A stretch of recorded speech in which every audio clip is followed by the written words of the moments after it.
So it's not even been 24 hours removed from what took place there in New Orleans in the French Quarter. Shamsud Din Jabbar plowing in with his F-150 into a crowd of individuals. He was from Texas. Looks like his pole did have an ISIS flag that they duct taped. Many witnesses said that it was duct taped up so it wouldn't show, as personnel from different news stations, both mainstream and alternative news, started popping up and taking pictures. They try to hide it, but you can clearly see the first identifiable figure letter on that flag was in fact ISIS. As many said, when it was unraveled, they could see that. With that being the case, then simultaneously, almost a couple hours later, in Las Vegas at the Trump International Hotel, there was a Cybertruck that exploded right in front. Initial reports were suggesting that it was just some type of battery mishap. Something took place on the EV side, but it's now confirmed that that was a terrorist attack as well. And what's interesting is Shamsud was a U.S. veteran, military member. He was also a realtor out of Beaumont, Texas, and started working in the Houston area. Number of things that were kind of weird there. Some people suggesting maybe this guy was a target or somebody who had been injected into the Mk Ultra program. They had worked in him and then activated him for this specific purpose. Interestingly enough, for those of you who don't know what took place in Las Vegas, let me quickly show you both the inside footage and then the outside footage of what took place at that explosion there. Check this out.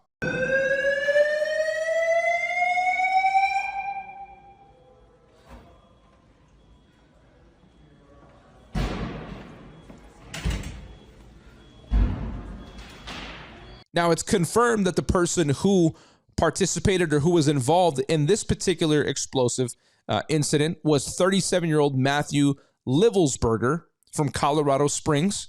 He was confirmed to be the driver of the Cybertruck in which he set off those explosives there in Las Vegas. And as you can see in this picture here, his wife appears to have given birth to the baby that they both had in June just this past year. Now, here's the interesting thing about it. I mean, he had everything, right? So how would someone like this give something up? Well, is it also Mk Ultra? Is this a mind control program? Did they activate another service member, as this guy was actually ex-Special Forces? So both of these guys, military personnel, on the first of the year, come out, commit these terrorist activities, these terrorist acts. Both of them were rented vehicles off of Turo, the famous app for renting vehicles if you're out of town and whatnot. You want to get something a little more fancy. How is it that these attacks took place in this manner? Were they coordinated? It very much looks so. Maybe they didn't know each other, but both rented from Turo, both ex-military personnel, one of them being Special Forces. It just seems quite connected. And so I got to hear your guys' thoughts on this. You got to let me know what you think. And I couldn't help but think about a number of different things. I revert back to this often, but I think of the voice of God weapon and the fact that they're able to utilize certain technology to bypass what would be over loudspeakers and use this, looks like an antenna, if you will, like an old school antenna, and they can point it in the direction that they want to use and speak supposed messages into the minds of certain people, making them think they're actually hearing an audible sound, an audible message. And just to give you some context, let me show you the video that I've shown many, many times before the last 2 years, but let me show you what this technology actually does. Check this out. After almost 80 years of having sound, I thought it was about time that we figure out a way to put sound where you want to. I have a couple of units. That guy there was made for a demo I did yesterday, early in the day. What if I could aim sound the way I aim light? I got this waterfall I recorded in my backyard. Now, you're not going to hear a thing unless it hits you. Maybe if I hit the sidewall, it bounces around the room. The sound is being made right next to your ears. So again, this idea of being able to put sound anywhere you want to is really starting to catch on. It also works for transmitting and communicating data. It also works 5 times better underwater. We've got the military had just deployed some of these into Iraq, where you can put fake troop movements a quarter of a mile away on a hillside. Or you can whisper in the ear of a supposed terrorist some biblical verse. I'm serious. And they have these infrared devices that can look at their countenance and see a fraction of a degree Kelvin in temperature shift. So it allows you to go nearly a mile away and communicate with people, and there can be a public beach just off to the side and they don't even know it's turned on. We sell those to the military presently for about $70,000, and they're buying them as fast as we can make them. We put it on a turret with a camera so that when they shoot at you, you're over there and it's there. So could this very well be a voice of God weapon that is activating these people that during their tenure within the military, maybe they went through certain programs, maybe they were co-opted, maybe something implanted, maybe serums, etc. Who knows, right? We know military, especially when it comes to special forces, like to do various testings and certain things with certain individuals within certain programs. Could this be a mind control program? Could this be a program that is being utilized to tap in and hack humans like hackable animals?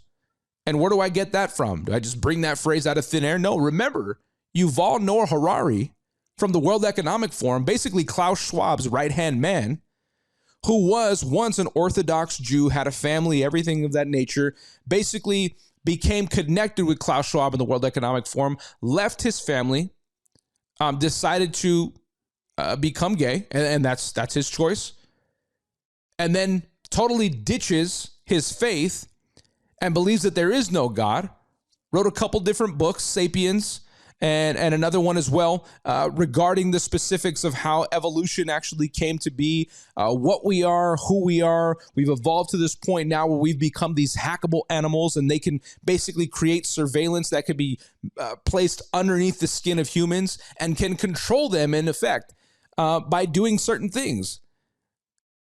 Point in case being the shot that everybody just received over the last number of years. And was he suggesting that there could be some type of surveillance that could go underneath the skin to then utilize humans as hackable animals?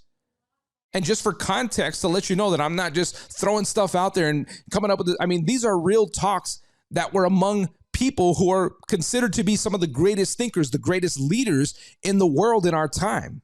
They're talking about this stuff. Watch this. For context, let me just play this for you right here from Yuval Noah Harari to remind those of you who've maybe seen this before, but those who haven't, let me show you what I'm talking about. Watch this. At least some corporations and governments will be able to systematically hack all the people. We humans should get used to the idea that we are no longer mysterious souls. We are now hackable animals. All of life was subject to the laws of natural selection and to the laws of organic biochemistry. But this is now about to change. Science is replacing evolution by natural selection with evolution by intelligent design. Not the intelligent design of some god above the clouds, but our intelligent design and the intelligent design of our clouds. The IBM cloud, the Microsoft cloud, these are the new driving forces of evolution. So does the data about my DNA, my brain, my body, my life, does it belong to me or to some corporation or to the government or perhaps to the human collective? Humans are now hackable animals.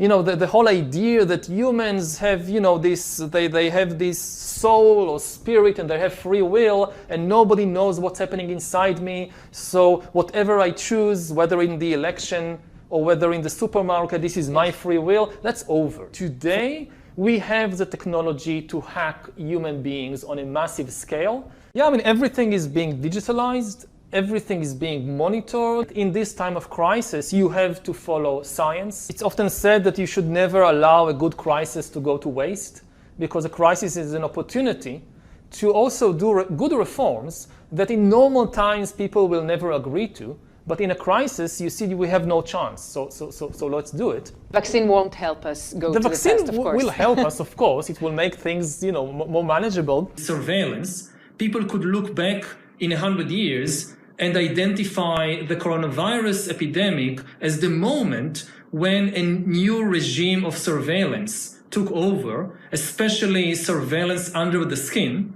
which I think is maybe the most important development of the 21st century, is this ability to hack human beings, to go under the skin, collect biometric data, analyze it, and understand people better than they understand themselves. This, I believe, is maybe the most important event of the 21st century. The result is the worst totalitarian regime in history, and we already have a number of applicants for the job of 21st century Stalin.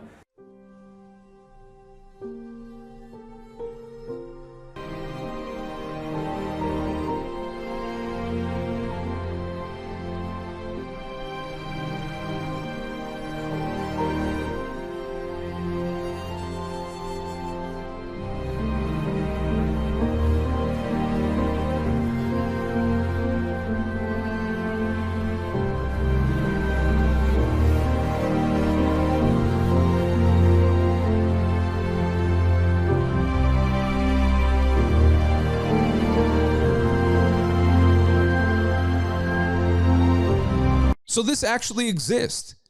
And then we get back to the point, we're talking about Cybertrucks here, right, from this gentleman. Remember, Elon Musk was talking about the ability to manipulate people's minds. They can basically become whatever they want. He's talked about utilizing Neuralink to get into people's brains and basically allow them then to upload their brain into the cloud, or what he considers to be the hive mind that everybody can have access to, almost like the Matrix, where you can take certain things and ideas or math or various fighting skills and upload it to a person so that they can immediately learn and know those skills, languages, etc. And the ability to do that, this really exists. Listen to Elon Musk talk about this himself. Check this out. I think there's going to be a lot of breakthroughs on the medical front, particularly around synthetic mRNA. You can basically do anything with synthetic RNA, DNA. It's like a computer program. So, I mean, I think with enough, with effort, that's not too crazy. You could probably stop aging, reverse it if you want. You can basically do anything. You can turn someone into a freaking butterfly if you want with the right DNA sequence. So when we talk about these various things, we know that the conversation of these things actually exists among people who we consider to be great leaders, great minds, great thinkers, great innovators. So when we look here at somebody like Matt Livelsberger, operations director, it says intelligence manager, remote autonomous systems, special forces, Green Beret, was he utilized in some type of MK Ultra mind control program where they took him over and they led him to do this thing, to carry this attack out? The reality is, we don't know, but the possibility is absolutely there based upon what we've seen. And we'll take it a step further. We can even talk about James Giordano, Dr. James Giordano, who has spoken about the various aspects of the ability for nanoparticulate, right? And we're not talking about anything new. You can actually look this stuff up on Justia in terms of patents, U.S. patents that have been issued for people like Dr. Charles Lieber from Harvard, who was in on the various aspects of the COVID-19 shot. He has various patents for injectable nanoparticulate. He is the godfather of nanoparticles, of nanotechnology, being able to be injectable. Basically, if you look his patents up, I'll list this stuff for you guys so you can see it for yourself. You could inject, from what he says in his patents, inject this nanomaterial into a shot that basically has the ability to act as Wi-Fi, where you can control it from the outside of a person with a computer, with technology, with programs, with applications to do certain things with inside their body, even changing them. We've talked about brain-computer interfacing, BCI, and being able to hack into people's brains and minds and control them. I've shown you guys from the Research and Development Corporation, RAND, okay? This is U.S. intel. This is U.S.-based stuff that was being conducted out in Laurel Canyon. the ability to hack into people's brains and to give them certain things. And I'll throw the sheet up here for you guys so you can see the differences between what they say are the pros and cons. This is legitimate stuff. This isn't conspiracy theory talk. This is real life tech that is available right now. And is this what's being used against these various people?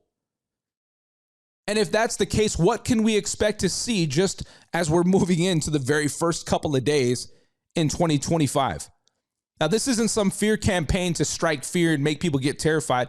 This is giving you notice because you are empowered when you have knowledge. Is this a Biden tactic within their regime prior to January 20th? What is this?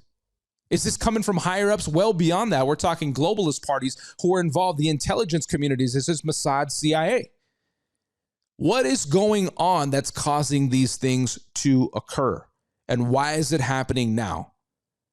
But I want you to hear Dr. James Giargiano talk a little bit about what is involved specifically in this mind control within these items and these tactics and strategies and technologies that are currently available that could potentially be used against the American and global populations. Check this out. Watch this. You will encounter some form of neurocognitive science that has been weaponized not only in your military career, but in your personal and professional lives. It is valid, valuable, and already in operational play. The brain is the current and future battle space. What's new about this is the in-close nature of this. Increasingly, we're not seeing these things as weapons of mass destruction against gross aspects of the population. More specifically, perhaps, might be targeting individuals on a level that allows either direct attribution or covert engagement with non-attribution. If we talk about what brain science is, let me just give you a little bit of brief background on this field that is now called neuroscience. As a titular field, as a named field, neuroscience has only been in existence for 40 years. I know that because I've been a neuroscientist for about 38 of those 40 years. Increasingly, it is becoming an international, multinational, global, and independently exercised event and endeavor, which increases the capability of the brain sciences to develop not only new theories, but ever more sophisticated tools. So, how then can we use these elements as weapons, means of contending against others? Formal definition of a weapon, probably the one that you've heard about most recently, most contemporaneously in the literature, is the possibility to use some form of directed energy to affect physiology peripherally and also to affect the physiology and health of the brain. Case in point here, U.S. Embassy personnel in Havana and possibly in China.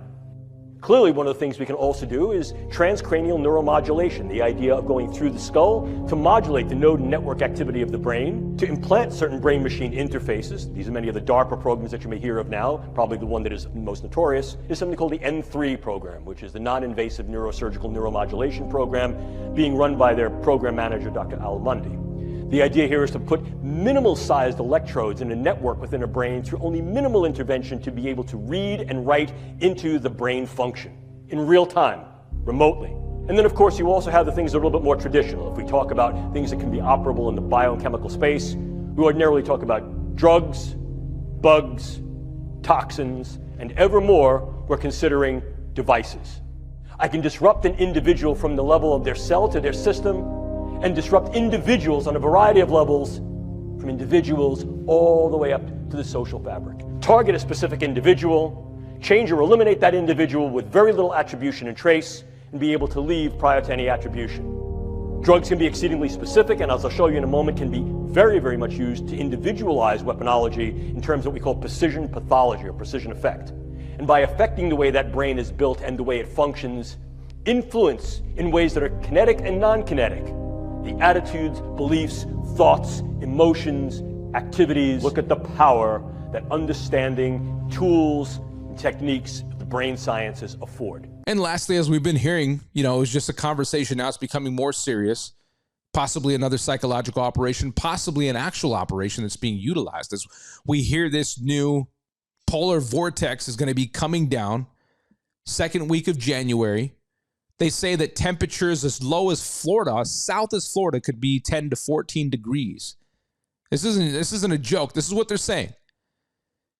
And people are reporting all these various sightings of fog that are happening, not just across the U.S. It started in the U.S., but now there's reports all over the place. We're talking about fog going into west, east, south, central, parts of the US, Canada. We're talking about reports in Croatia, across Europe, England. And people are getting sick from this fog as well. And what's interesting enough about this is the fact that why is this popping up? People are saying they're going out. They're saying that it's poisonous fog. Some people are reporting actually getting sweats after going out and breathing it in. They're saying that it's very dangerous and that the government is playing some type of game with the people, populations of humanity. Now, they're saying that they're experiencing flu-like symptoms, and some are even coining this FogVid24, according to Dom Luker. And in the U.S., a woman even reportedly experienced sickness and hot flashes after being in the fog and filming it outside of her home just for about 60 seconds worth of time. What's going on, guys? What's going on? We have to look at these things and listen to these people, because these people sometimes are so twisted and nutty that they're going to tell you what they're going to do before they're doing it. Predictive programming, but they have to tell on themselves because it is a way that they get off on it. But knowledge is power. So if we listen, then we can arm ourselves and we can take these things down. But we have to do it collectively. It's going to require a coordinated effort on our part to do so. But you got to know what you're up against. You got to know your enemy. That's number one.